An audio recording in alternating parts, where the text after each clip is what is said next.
I am coming back in today to talk about a time when I thought I wasn't good enough as a writer. And I understand probably now more than any time ever that writing is a very subjective thing. But part of that journey for me was getting really clear with myself and understanding what my goals were and what my expectations were, because it really helped me to level up on the areas where I felt like I wanted to grow. And so, with that said, we're going to talk about this. Like, I'm not going to keep y'all long. Yeah, it's been a long day. However, we're going to talk about this because I really truly believe that this is one of the times that stop people from doing the thing that they really want to do, because they are comparing themselves to someone's completed project, or a project where someone has had a team of 2, 3, 4, 5 people, and you are discounting it at the level of an idea, because you're comparing yourself. And so, with that said, if you want to hear about it, then stick around. If not, thumbs up the video, comment, let me know what are some areas you want to get better at in your writing journey. And wherever you are, I will make sure that I comment back. But just in case you are new around these here parts, my name is Dana. I'm a USA Today best-selling author in both romance and paranormal romance. I love writing shifters.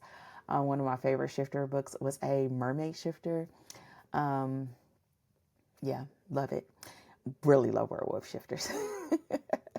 I'm a sucker for a good. Beauty and the Beast retelling. And so I help authors write addictive novels, and we primarily work with romance and fantasy authors, and we have a sprinkling of other things like epic fantasy and thrillers and cozies.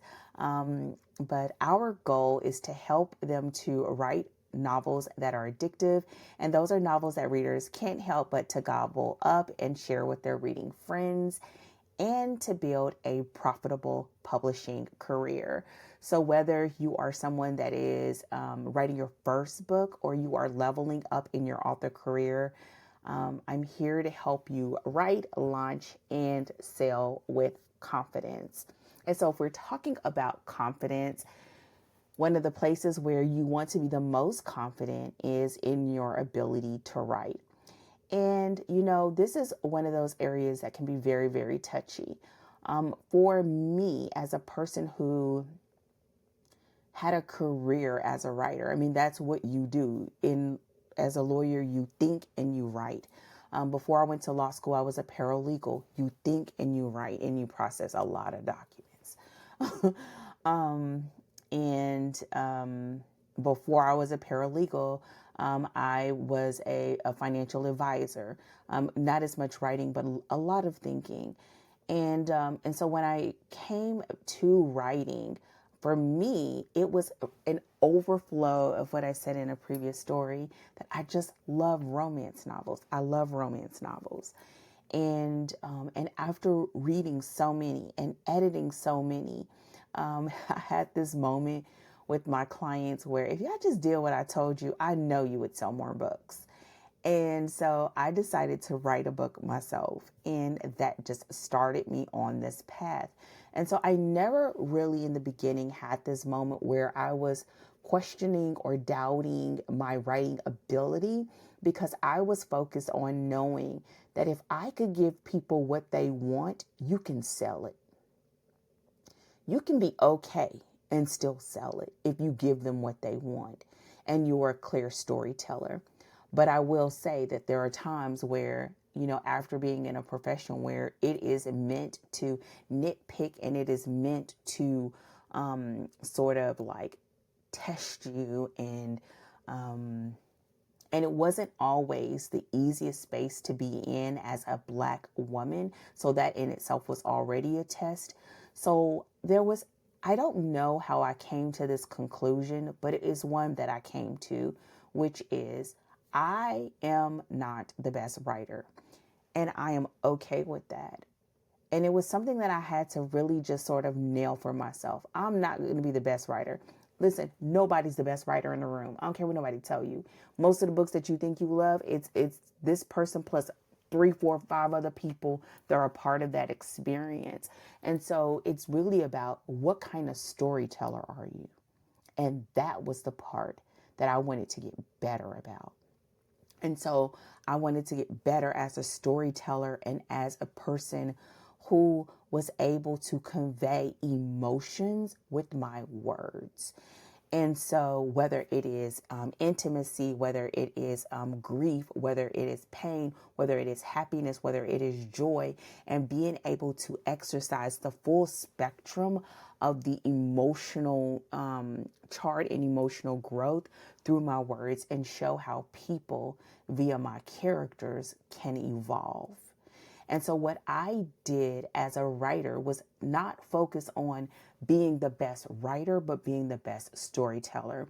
And when I latched on to that thing, it just changed everything about the way I see story, about how I analyze stories, about how I coach people through the writing process, because it's no longer sort of like laser focus on individual words, but on an overarching understanding and an overarching view. And listen, there are people that is their jam. Line by line, copy editors, that's their thing. Dana, not so much. And I don't want it to be. I don't want it to be.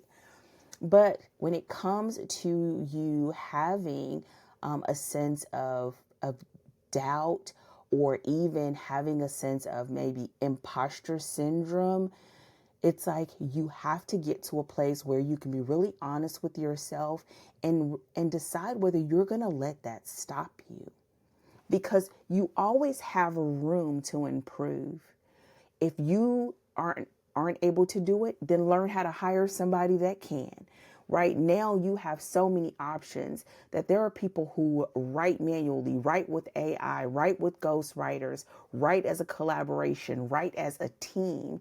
And so there are many ways, but you cannot explore those options until you get honest with yourself, and that you extend grace to yourself in such a way that allows you the space in the room to grow and to become the writer or the storyteller that you want to become. And so, so when you get to the point, whether is it good enough, do they have what it takes to push play? You first have to answer that for yourself, and know that that is always a moving ball. The story that you write the first time is nowhere near the story that you write the 10th time or the 20th time. Not if you're a person that seeks to get better, but it shouldn't stop you from doing it, because there's no way to get better if you don't do it.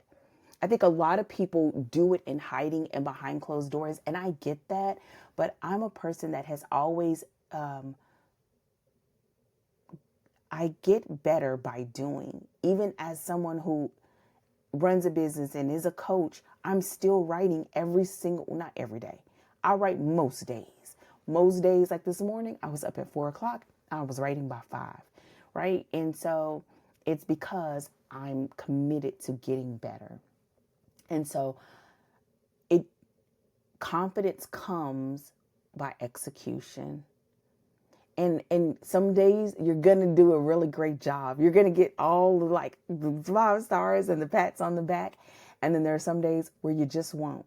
And the thing that gets you keeps you going along the journey is your commitment to do it again. That's what gets you over it. And so, I have learned that if you have questioning about whether it's good enough, what if no one buys my books? Am I even smart enough to do it? Listen, I have learned that there are people that are smarter than you, and there are probably people that are not as smart as you that still do it. because they show up. They show up. And when you learn what the elements are of a story, you can even execute the elements of a story at a very baseline level and still give your readers an entertaining read. And that can become your baseline that you can get better and better and better over time. And so for me, one of my greatest goals is to help someone to know what they're doing to the extent that it helps them to be confident in their ability to do exactly what they need to do today. Knowing the elements, knowing where their story is, knowing how to get from their thoughts to the page. And then it's up to them to have the commitment to showing up and to continue to do it and to continue to grow and to continue to be present. And so with that said, that's what I have for today.